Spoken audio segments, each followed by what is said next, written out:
Hey everybody, it's Charlie from Daily Motor, and I've been spending the past month with the all-new Suzuki V-Strom 800DE. I have a particular attachment to this bike because for 3 years I owned a 2019 Suzuki V-Strom 650 Touring Adventure. They kind of blended the lines between those two trims for a while, but it was the most adventure you could get in a V-Strom 650 back in 2019 model year. And I unfortunately got rid of that bike in order to make the move here to California. So I want to kind of treat this review as both a review of the 800DE, but also a little bit of recap on my ownership with the V-Strom 650 and a compare and contrast, a previous owner's perspective, if you will, on what this bike means and the fact that Suzuki does still sell the V-Strom 650 alongside the new 800, and then there's also the 1050 as well. So we're going to try to cram a lot in here, and I'm going to do my best to not ramble on and include a bunch of unnecessary stuff, but I should tell you that we are going to head down to the coast today. There's apparently some high tides. We're going to go see if we can see any cool flooding or big waves or anything like that, so it should be a good adventure for the V-Strom. Quick overview before we hop on the bike.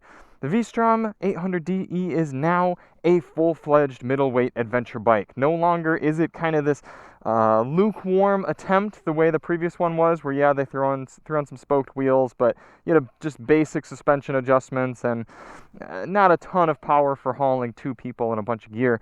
This 800 model really splits that nice difference between still being about 500 pounds, but having more power, more excitable type of power, and a really great suspension, and overall the fit, finish, and feel of a premium bike. You really do feel like you're getting you're not making compromises anymore. That's what I've really enjoyed about the new 800 here. And for those of you who are very familiar with the motorcycle landscape, you'll know that this bike has been winning a lot of accolades over the last year or so. I mean, it really is a knockout sort of machine. That's not to say it's perfect from my perspective. We are going to talk about some of the things that I don't particularly care for about it, but I would be remiss to say that this is not a really fantastic bike that can do quite a lot of things, a big spectrum. I've been quite happy with it. This one, as you're seeing it, is this DE model, and you can get them a little bit more basic for a little bit less money. You can get them without the spoked wheels and the side cases, which are off on this one. I like riding around when I don't have to put anything in them. I take them off. It's very easy to do. You just throw the key in there, and then they pop off. However, I should point out that unlike my V-Strom 650, the cases have a separate key from the main key. Now, on my V-Strom, the 2019 650 Adventure, I was able to use the same key for both of my two side cases as well. I don't know why this one has a separate key on this 800DE model, but either way, you pop it in there, you flip the key, you can take the cases right off. You just have these brackets left over. This one, as you're seeing it, about $14,000, give or take. A few different colors you can choose from depending on which model you're getting. I think this is a nice blend of a little bit of color splash in there while also looking sleek in the predominantly black setup, and I like the gold accents as well, or bronze, or however you want to refer to them. Pretty cool. Pretty solid skid plate on here as well, but pretty street-oriented tires. I think these are about 85/15 on-road, off-road sort of tires. So if you're going to be taking it off-road at all regularly, you're going to want to throw on a little bit of knobbier tires. I should say, Alyssa went for a ride with me last weekend, and she was not particularly comfortable on the seat. So compared to the outgoing 650 model, she said the seat was much harder, and she was pretty experienced. She went on some long rides on the V-Strom 650 and never got uncomfortable. So I was a bit disappointed to hear she didn't care for this one. Big technology suite, just one big TFT display. I do miss my analog tachometer. It was one of the things I really liked about the 650 is having a proper analog tach. I mean, this one still emulates an analog tachometer, but it just isn't quite the same. I mean, it's not the end of the world when you're riding. It's just one of those nice things to have.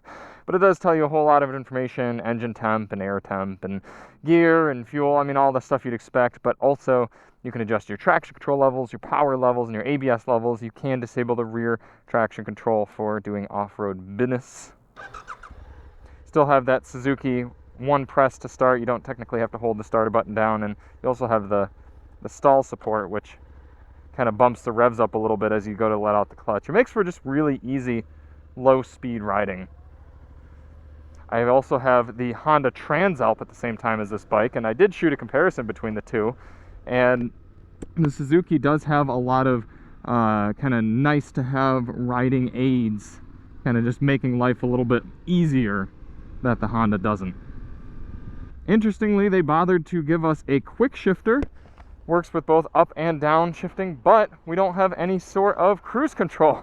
And if I were going to have one or the other, I would so much rather have cruise control over a quick shifter. I mean, quick shifter is definitely nice when you're riding hard, banging through gears, or on the other end, when you're riding really lazy and you just want to be able to shift without pulling in the clutch. But if it's not going to be full automatic, I really don't mind reaching up for the clutch anyway. And if you kind of know what you're doing and how you're riding, you can sort of do your own quick shifting on a normal bike. You can let off the throttle just right and just kind of quick shift on your own, clutchless shift, if you will.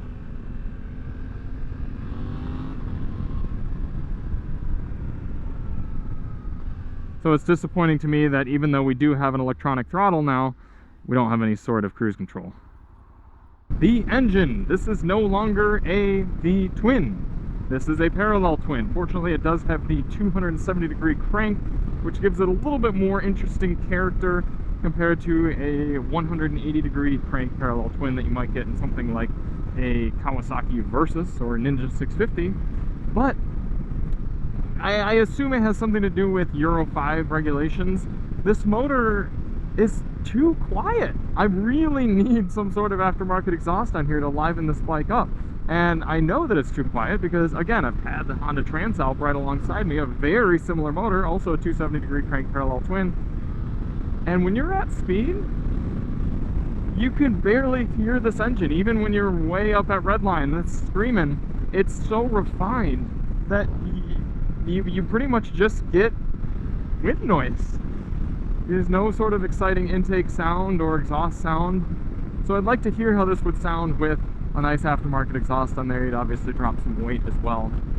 But outside of being remarkably calm, this motor does have just the perfect sweet spot of power for the weight of this bike. I love being able to drop a few gears and really twist it. For me, the sweet spot of power is being able to give a full right hand twist and not be immediately breaking every speed limit in the country.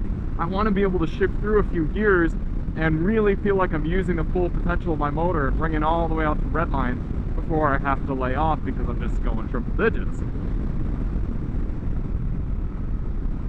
For me, this engine very nicely cuts the difference between having just enough power to be able to have two people on and still accelerate hard, load it up with gear, really feel like an exciting bike, but then at the same time also be low enough that you can fully use it and enjoy everything Suzuki's giving with you here in this powertrain. So from a power perspective and an efficiency perspective, I've been pretty happy with the bike. On our fuel economy testing, we got high 40s in our commuter fuel economy test. That's pretty decent considering the saddlebags on there.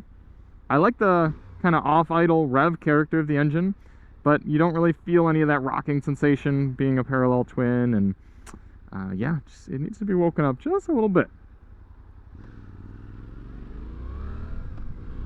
I will say, in contrast to the 650 motor, this engine doesn't fall off above 6,500 RPM the way the 650 motor did.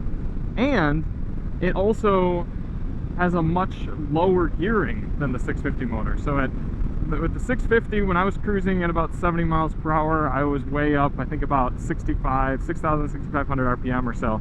And the motor was singing along. I mean, you certainly heard it. This engine, the combination of its power band and its gearing, you have a lot more power up top to use when you need it, but it also gears itself down so that you're not singing at highway speeds, if you will. You're not buzzing yourself the way you were on the 650 V-Strom. So we'll get on the highway here in just a sec. I'll demonstrate that too. But overall, the power band is just more usable and more enjoyable all across the way. Great on throttle, off throttle control. We do have the 3 different drive modes, or power modes I should say, A, B, and C. I've been enjoying it most in B. I find A to be too manic. It's too much acceleration as soon as you start to twist the throttle. but B feels the most natural, to where when I'm twisting the throttle, it feels like how much it should be twisted. Right here, the speedo reads a few low. Speedo reads a few high, but if I get up to about 73, 74, we're at about 5,300 RPM. You don't even notice the engine spinning. All you get is air. Quick shift down. Lay it over in the corner here. Don't have to worry about peg scrapage. We got a whole lot of ground clearance.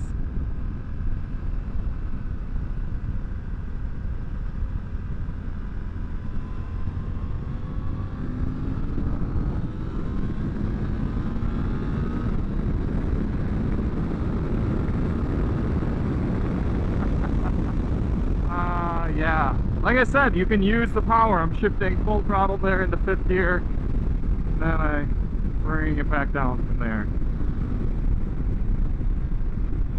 But I'm sure you can tell that, I mean, you're hearing what I hear in my helmet. I don't hear much from this engine once I get up above speed, and these quick shift downshifts, I mean, you're just barely hearing this engine. And some people are going to appreciate that.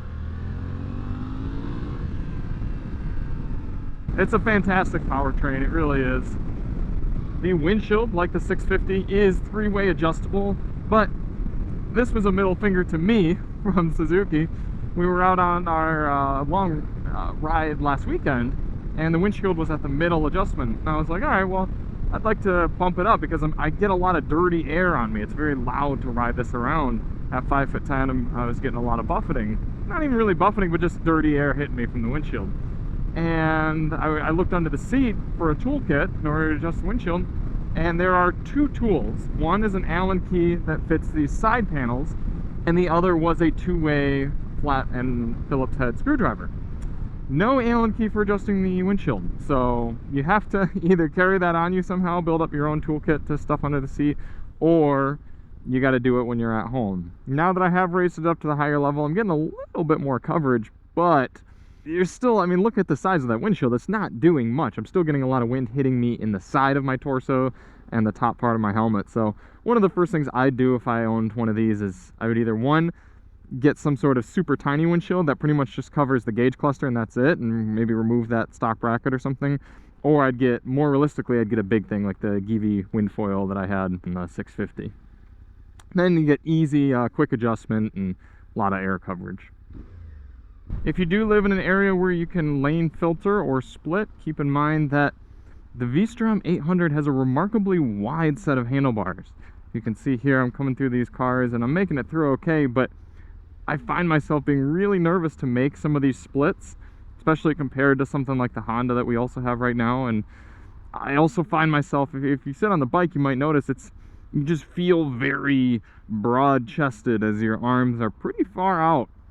And I don't know, it's not really a good or a bad thing outside of, like I said, makes the whole bike wider and a little bit sketchier for getting in between those cars. However, if you are going to have the side cases on anyway, those are still going to be wider than your handlebars by just an inch or two. So, moot point at that point. I don't particularly love how the new 800 runs on 90 octane or more. That was one of the things that swayed my decision toward a V-Strom 650 over the V-Strom 1000 back then, was that I could run the 650 on regular fuel. And maybe if you live in an area where premium's only 30 cents more expensive per gallon, like it is out here in California, really not that big of a deal. But when I lived out in Michigan, it was upward of $1 more expensive per gallon.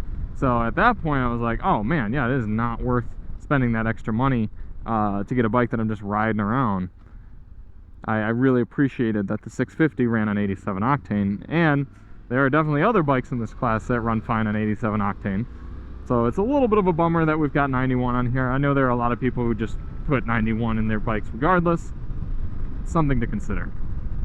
If you're someone coming off of a different style motorcycle, you should be aware that riding a more adventure sort of bike like this yields more reserved riding character. This is a 21-inch wheel up front, so it doesn't have the quick flickability. I really got to push my body into swashing it back and forth like that. And that's the nature of this sort of bike. You want a larger wheel diameter to get over objects when you're going off-road, and it makes it so when you're just cruising around, it's very relaxed and casual. You don't have a manic sort of feel.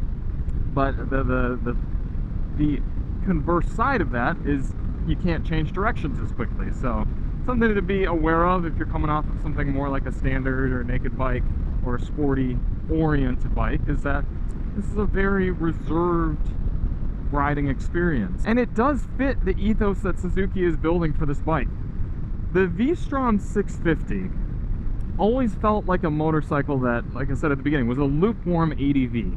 It was really more of just a very comfortable commuter sort of version of the SV650. It used essentially the same frame, same motor, same transmission, everything, and it was just a bike you could get on and ride all day, be comfortable.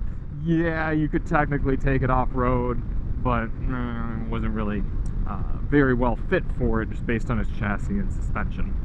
This is a different bike. This bike feels like you're getting an entirely fit-finished adventure bike product, and a lot of people are really looking for that from Suzuki. You didn't want to have to step all the way up to the V-Strom 1050 to feel like you're getting a serious ADV bike experience.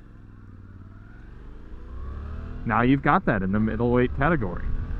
You've got the tech suite, you've got the suspension, you've got the engine performance. It's all there, and that's what surprises me even more, that we don't have cruise control. Why? Suzuki makes it. They put it on the GSX, GSX S1000 GT. They put it on multiple bikes of theirs. So why not put it on a bike like this? And I understand if maybe you didn't want it on the very basic one to get a reason for people to spend a little extra money, but this is the 800DE. This is the one that people are going to be taking on long adventure sort of rides. So we've got an electronic throttle here. Just give us cruise control, and then you literally have the entire package.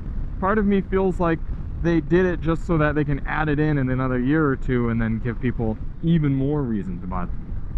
All right, here's a little bit more of a scenic spot, eh? See if we can get somewhere and try to catch a view of some of these waves.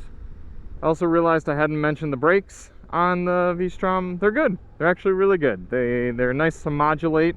I noticed that compared to the Honda that we rode this month as well. You can kind of squeeze them and you start to get a little bit of squeeze, and then you squeeze them more and you get even more squeeze. It's a nice progressive brake feel rather than just an on-off sort of switch. Aside from the lack of cruise control and the quiet engine character of the new V-Strom 800, the only other downside is the price.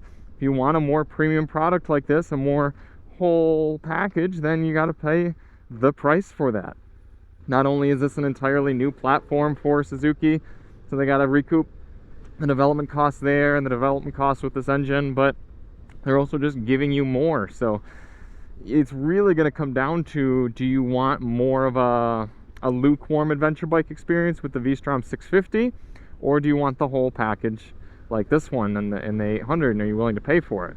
For me, if I lived out in Michigan still, I'd go with the 650 over this bike. Now, if this had cruise control, it might be a little bit different, but for me, I liked the character of the 650. It was powerful enough for me, especially once I put that Delcovic exhaust on there and just a few light modifications. It was really a great do-it-all sort of bike for me. And when you're able to pick one of those up for what, like $775, $8,000 or so, compared to the 4,000 more or so that you'd have to pay for this bike, the experience isn't that much better for me to justify it. However, being out here in Southern California now, where I could actually go out and ride some pretty serious trail, I would pay the extra money for this bike. The added power for those desert roads where I'm really wringing it out, that would be appreciated. I'd put a different seat on here so it's more comfortable for Alyssa, and then we could both take it on longer trips.